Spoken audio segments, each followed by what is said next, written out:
If you want to remove objects from photos on your Motorola smartphone, what you can do is you can go to the Google Photos app over here, and then once you open Google Photos, you can just simply open the photo that you wish to edit. So let's say I'm gonna choose this one over here.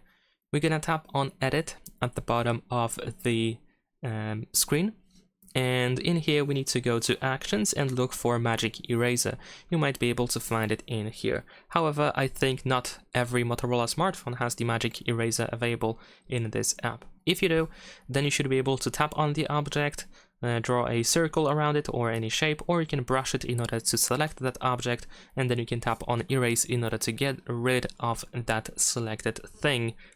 And there we go. If there is something left after the object, you can still select that area or that thing that is left, and you can try to keep erasing until you are satisfied with the results, or you can just simply go back or reset in case you want to do that.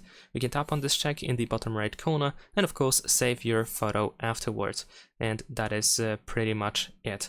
Now, in case you do not have the Magic Eraser available in the Google Photos app, then in that case we need to download a third-party app that allows us to erase things. For example, there is another Google app that is called Snapseed. It is completely for free. As you can see, it is made by Google, and let's install it. And we can actually use it to erase things from our photos. So let's go ahead and let's open the app. Of course, you don't really have to use this app specifically. If you find another app that erases things, then of course you can use the other app instead. Now we're gonna tap here in order to choose the photo that we wish to edit. So let me try to find the same photo. There we go. And now in here we're gonna switch to Tools at the bottom, and then let's search for the healing option. So let's select healing.